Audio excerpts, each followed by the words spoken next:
नमस्कार। एक बार फिर से हाजिर है आप लोगों की सेवा में लेकर एक नया चैप्टर लाइंस एंड एंगल्स, रेखाएं एवं कोण। आजकल ज्योमेट्री जो है वो एसएससी के साथ साथ UPSC, UP triple SC, UPPSC और रेलवे वगैरह में भी बहुत ज़्यादा पूछे जाने लगी है। तो इसलिए हम ज्योमेट्री का एक चैप्टर लेकर आए हैं आप लोगों के लिए, लाइंस एंड एंगल्स। तो जैसे कि एक क्वेश्चन है आपके सामने, ये क्वेश्चन दिख रहा है आप लोगों को कि इस क्वेश्चन में आपसे पूछा गया है कि x की वैल्यू बताइए। इसमें पूछ रहा है वो x की वैल्यू बताइए। तो इस क्वेश्चन को करने से पहले थोड़ी सी बातें जानेंगे। अभी इस क्वेश्चन को हटा रहे हैं हम, तो कुछ बातें जान लेंगे हम। जैसे सबसे पहले एक बात जानते हैं,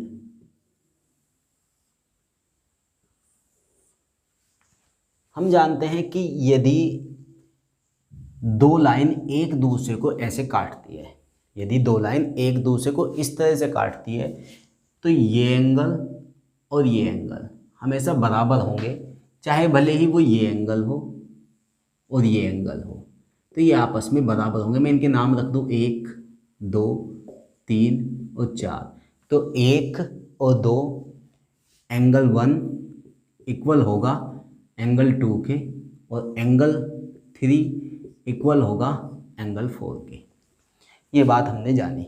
और हम ये भी बात जानते हैं कि पूरी एक लाइन जो होती है वो होती है 180 डिग्री की। पूरी एक लाइन जो होती है वो होती है 180 एंगल की, 180 अंश की पूरी एक लाइन होती है। इसलिए मैं कह सकता हूँ कि मैं 1 और 3 को ऐड करूँ तो 180 बनेगा, और 2 और 4 को ऐड करूँ तो भी 180 बनेगा। ये बात हम जानते हैं। और इन्हें बोलते हैं हम वर्टिकली अपोजिट एंगल। इन्हें क्या बोलते हैं हम? वर्टिकली अपोजिट एंगल या शीर्षाभिमुख कोण।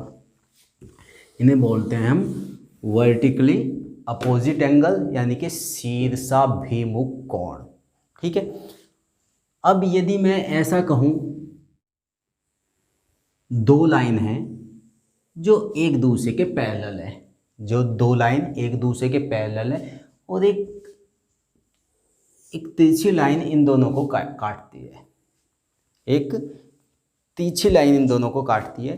तो मैं कहूँगा ये एंगल और ये एंगल, ये एंगल और ये एंगल दोनों बराबर होंगे। मैं नाम रख दूँ इनके भी 1 और 2।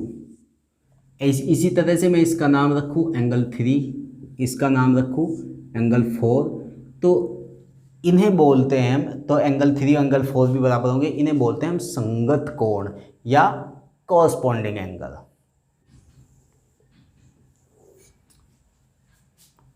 अब हम थोड़ा सा और आगे चलते हैं, तो हम देखते हैं कि यदि मैं ऐसा कहूं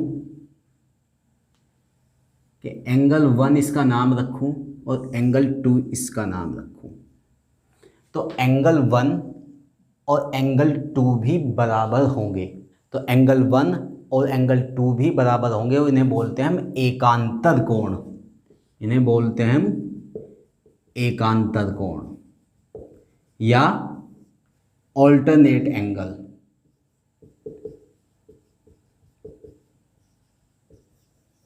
ऑल्टरनेट एंगल। तो हमने देखा कि ये एकांतर कोण बराबर होंगे।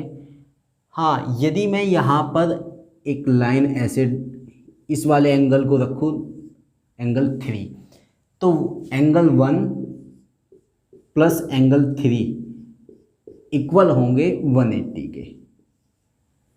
180 क्योंकि एंगल 1 बराबर है एंगल 2 के, और पूरी एक लाइन होती है 180 के, तो इसलिए एंगल 1 और एंगल 3 मिलकर क्या होंगे?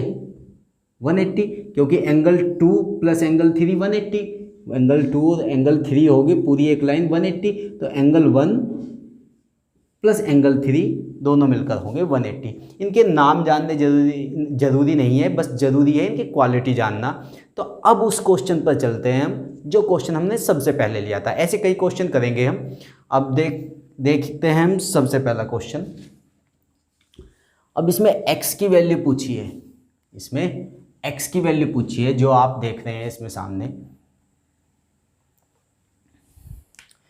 ये क्वेश्चन दिया गया, ये क्वेश्चन कुछ ऐसे है आपके सामने, और इसमें ये भी बताया गया है, इस क्वेश्चन में ये बताया गया है कि ए बी और सी डी एक दूसरे के पैरेलल है, ए बी और सी डी एक दूसरे के पैरेलल है, तो हमें निकालना है एंगल एक्स, एंगल एक्स निकालना है। और उसने ये एंगल दिया है हमें 115 और ये दिया है 125। अब हमें यदि एंगल एक्स निकालना है तो मैं अपनी तरफ से एक लाइन यहाँ पे अपनी तरफ से एक लाइन खींचता हूँ और इस लाइन को ऐसा मानता हूँ, इस लाइन को ऐसा मानता हूँ मैं कि ये ए बी और सी डी के पैरेलल हो, ऐसा मैंने अपनी तरफ से मान लिया। तो यदि ये 125 यानी कि 125 है, तो हमने अभी पढ़ा था कि ये एंगल और ये एंगल मिलाकर 180 होना चाहिए। अभी पढ़ा था ना कि हमने ऐसे लाइन खींची थी कि ये एंगल और ये एंगल दोनों मिलाकर 180 होंगे, तो ये एंगल और ये एंगल मिलकर 180 होनी चाहिए। यदि ये 125 है तो ये कितना होना चाहिए 55, ये कितना होना चाहिए 55।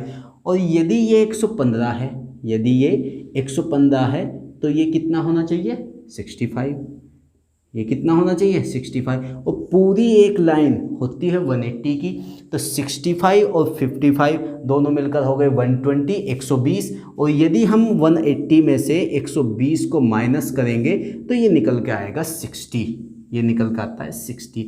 तो हमने जाना x इज इक्वल टू कितना आया, x कितने डिग्री का है 60 अंश का कोण बना x, ये बात हमने जानी। और थोड़ा सा आगे बढ़ते हैं और एक क्वेश्चन और लेते हैं हम। इसमें भी x की वैल्यू पूछी गई है और उसने ये कहा है कि यदि ए बी और सी डी एक दूसरे के पैरेलल है, ए बी और सी डी एक दूसरे के पैरेलल है, तो कहता है कि x की वैल्यू बताओ, x की वैल्यू बताओ। तो हम x की वैल्यू जानने के लिए क्या करेंगे, हम क्या करते हैं, हम एक अपनी तरफ से एक काल्पनिक रेखा, एक लाइन को ऐसे इमेजिन करते हैं कि एक लाइन यहाँ से गुजरेगी जो ए बी और सी डी के पैरेलल होगी, ए बी और सी डी के पैरेलल होगी। इसे मैं नाम देता हूँ ई एफ, कि ई एफ लाइन जो है वो ए बी और सी डी के पैरेलल है, ऐसा हमने मान लिया। तो ये बात हमने अभी अभी जानी थी, इससे पहले हमने जानी थी कि यदि दो पैरेलल लाइन को एक तिरछी रेखा इस तरह से काटती है तो हमने ये बात जानी थी कि ये एंगल जितना होगा उतना ही होगा ये एंगल, ये बात हमने जानी थी। हमने ये बात जानी थी कि जितना ये एंगल होगा उतना ही ये एंगल होगा। इन्हें क्या कहते हैं हम, एकांतर कोण यानी कि ऑल्टरनेट एंगल। तो अब हम ये देखते हैं कि जितना ये एंगल है तो उतना ही होगा ये एंगल 30। यदि ये 40 है तो ये भी होगा 40, तो ये पूरा एंगल कितना हो गया 40 और 30 70। तो यहाँ भी हमने जाना कि पूरा एंगल x कितना हो गया 70 डिग्री। अब हम थोड़ा सा और आगे चलते हैं, एक क्वेश्चन और लेंगे। एक क्वेश्चन और दिया गया है ये आपके सामने,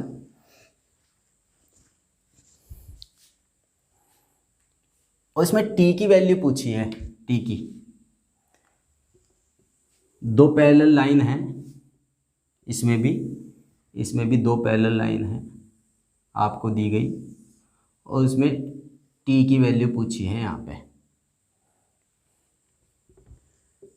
और p q r और s ये दिया गया है, और t की वैल्यू पूछी है, ये एंगल पूछा गया है, ये एंगल पूछा गया है। और इसके जो ऑप्शन है वो भी आप देख लीजिए, वो ऑप्शन के अकॉर्डिंग मांगता है कि क्या आएगा, ऑप्शन के अकॉर्डिंग उसको आंसर पूछता है। उसने ये भी दिया है आपको कि ये ए है और ये बी है। तो ये बात हमने जानी थी इससे पहले क्वेश्चन में कि ये तो ए और बी का योग ही आएगा, ए और बी का सम होगा, ये तो ये ए प्लस बी होगा। और जो हम देखते हैं कि पूरा सर्किल जो होता है वो होता है 360 का, और ये जो पाई है ना, पाई, ये जो पाई है ये बहुत ही अजीब चीज़ है। पाई यदि हम एरिया में लेते हैं तो इसकी वैल्यू होती है 22/7, और यदि हम ज्योमेट्री में से लेते हैं तो पाई की वैल्यू होती है 180 डिग्री, यानी कि पाई की वैल्यू होती है 180। तो 2 पाई यानी कि 360 कितना हो गया, 2 पाई। 360 कितना हो गया, 2 पाई। तो हम इस एंगल को यदि निकाल ले तो हम कहेंगे ये हो गया 2 pi minus a+b, 2 pi minus a+b। यदि हम हॉल को अलग हटा दें तो ये हो जाएगा 2 pi minus a minus b। तो कौन सा आंसर आया, कौन सा आंसर जाना हमने, आंसर सी। उम्मीद है ये बात आपकी समझ में आई होगी। अब चलते हैं सम ऑफ एंगल्स की तरफ। जब एग्जामिनर आपसे सम ऑफ एंगल्स यानी कि कोणों का योग पूछता है, आंतरिक कोणों का योग, बाह्य कोणों का योग, इंटीरियर एंगल्स का और एक्सटीरियर एंगल्स का सम पूछता है आपसे, तब हम किस तरह से निकालते हैं। तो हम एक बात सबसे पहले जानेंगे कि यदि लाइन से सबसे पहली कोई आकृति बनती है, कोई इमेज बनती है, तो होती है ट्रायंगल, होती है ट्रायंगल। और ट्रायंगल के कोणों का योग होता है 180। कितना होता है, 180, 180 होता है। और हम जानते हैं कि एक क्वाड्रिलेटरल यानी कि एक चतुर्भुज के कोणों का योग होता है 360। क्यों होता है 360? क्योंकि इसमें 2 ट्रायंगल बनते हैं और एक ट्रायंगल होता है 180 का, 180, तो 2 ट्रायंगल बनते हैं, इसका होता है 360। यदि मैं पेंटागन को देखूं, यदि मैं एक पेंटागन को देखूं यानी कि एक पंचभुज को देखूं, यदि मैं एक पंचभुज लूं, दिखाई दे रहा होगा आपको, ये एक पंचभुज है। तो यदि मैं एक पंचभुज को लूं तो हम ये बात देख रहे हैं कि इस पंचभुज में कितने ट्रायंगल बनते हैं, इसमें 3 ट्रायंगल बनते हैं। तो पंचभुज का होता है 540, उसके कोणों का योग, उसके एंगल्स, सम ऑफ एंगल्स कितना होता है, 540, क्योंकि इसमें 3 ट्रायंगल बनते हैं और 180 को मैं 3 बार जोड़ूं तो कितना आएगा, 18×3 यानी कि 540। पर लेकिन क्या हम यदि जो साइड्स हैं, जो भुजाएं हैं, वो बहुत ज़्यादा दे दी जाए, वो बहुत ज़्यादा दे दी जाए, तब कैसे निकाल लेंगे हम? यदि एग्जामिनर हमें ये बोल दे कि एक ऐसी इमेज है जिसमें 10 साइड्स है, 15 साइड्स है, 20 साइड्स है, उसके एंगल्स का सम कितना होगा, उसके आंतरिक कोणों का योग कितना होगा। एक ऐसी इमेज है जिसमें 8 भुजाएं हैं, उसके कोणों का योग, उसके आंतरिक कोणों का, बाह्य कोणों का योग नहीं, आंतरिक कोण। अच्छा, ये बात भी मैं बता दूं कि कोई भी इमेज हो, चाहे ट्रायंगल है, चाहे क्वाड्रिलेटरल है, चतुर्भुज है, और चाहे पेंटागन है, पंचभुज है, या कितनी भी भुजाएं हैं उसमें, उसके बाह्य कोणों का योग यानी कि एक्सटीरियर एंगल्स का सम हमेशा होता है 2 पाई यानी कि 360। हमेशा कितना होगा, 360। यदि उसके बाह्य कोणों का योग जोड़ा जाए हमेशा तो कितना आएगा, 360। यदि कभी भी मैं ए बी सी, ये इसके एक्सटीरियर एंगल्स है यानी कि बाह्य कोण है ए बी सी, यदि मैं इन्हें जोड़ता हूँ तो ये जुड़ के कितने आएंगे, 2 पाई 360, a+b+c=360। चाहे एक, भले ही एक चतुर्भुज है, पंचभुज है, षटभुज है यानी कि हेक्सागन है, सभी के बाह्य कोणों का योग, सभी के एक्सटीरियर एंगल का योग हमेशा 360 आएगा, हमेशा 2 पाई होगा। तो अब हम चलते हैं आंतरिक कोणों के योग की तरफ कि बाह्य कोणों का योग तो हमेशा 360, आंतरिक कोणों का योग कितना होगा। तो हम ये जानते हैं कि जितनी भी भुजाएं दी जाए, जैसे 8 भुजाएं दी गई है, तो हम हमेशा इसमें से 2 माइनस करेंगे 2 माइनस करेंगे और 180 से मल्टीप्लाई करेंगे। 180 से मल्टीप्लाई करने के बाद हमें मिलता है आंतरिक कोणों का योग। कितना आया? 1080। तो एक ऐसी इमेज जिसमें 8 भुजाएं हैं उसके आंतरिक कोणों का योग कितना होगा?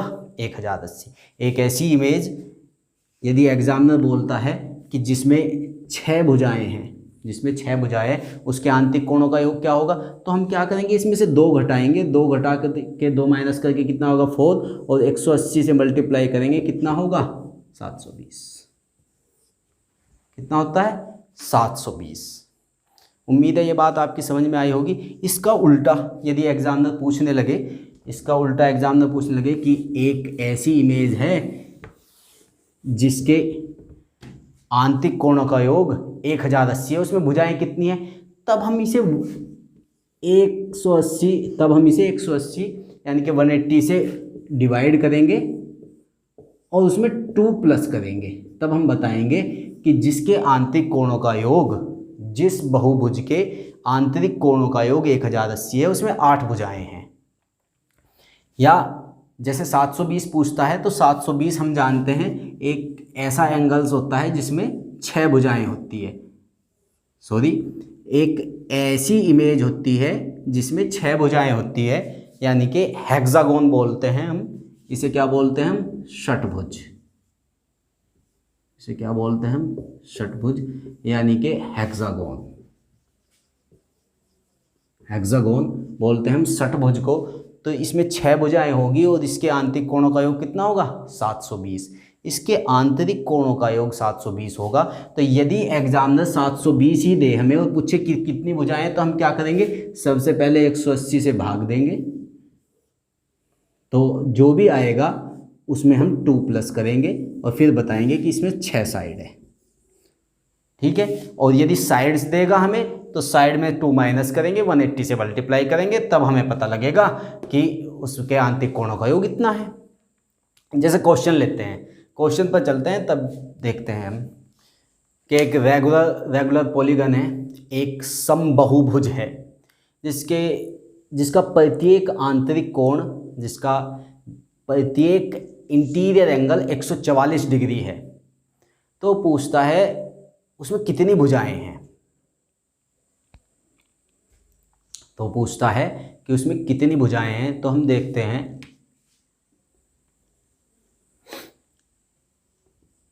सबसे पहले हम एक बात जानेंगे। सबसे पहले हम एक बात जानेंगे क्या, कि यदि एग्जामिनर ऐसा कहे कि एक समबाहु त्रिभुज है, एक त्रिभुज है जिसकी तीनों भुजाएं बराबर है, तो उसका हर एंगल कितना होगा? तो हम उसमें 3 भुजाएं होंगी, तो हम 3 से डिवाइड करके हम कह देंगे 60 है।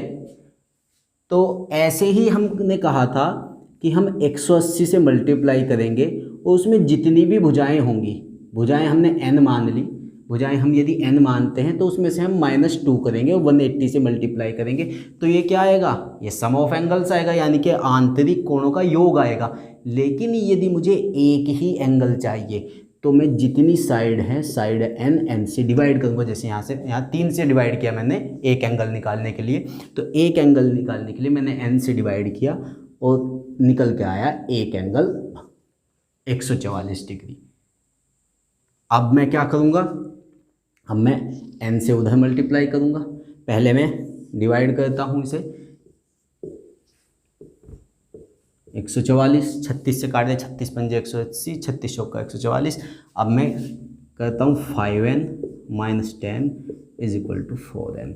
तो हमारा निकल के आता है ये n = 10।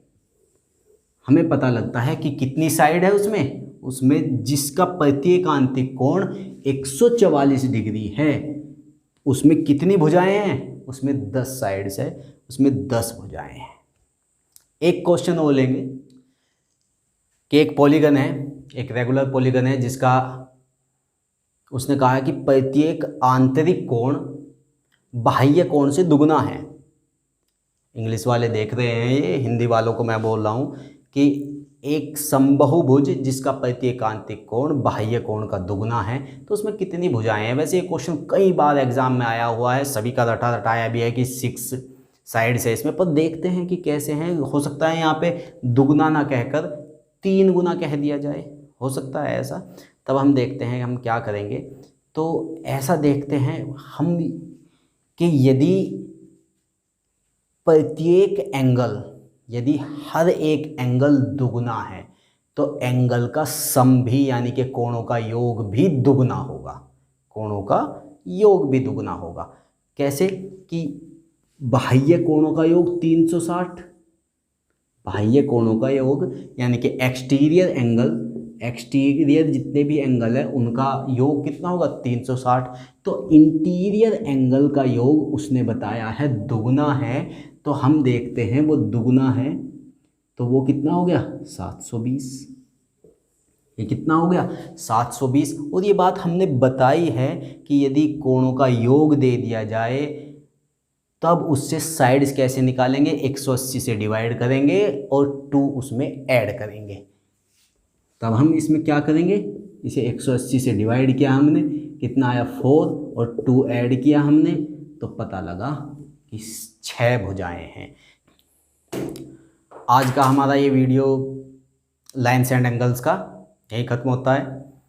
मिलते हैं नेक्स्ट वीडियो में, ज्योमेट्री का नया वीडियो लेकर मिलेंगे सेंटर ऑफ ट्रायंगल में। तब तक के लिए नमस्कार।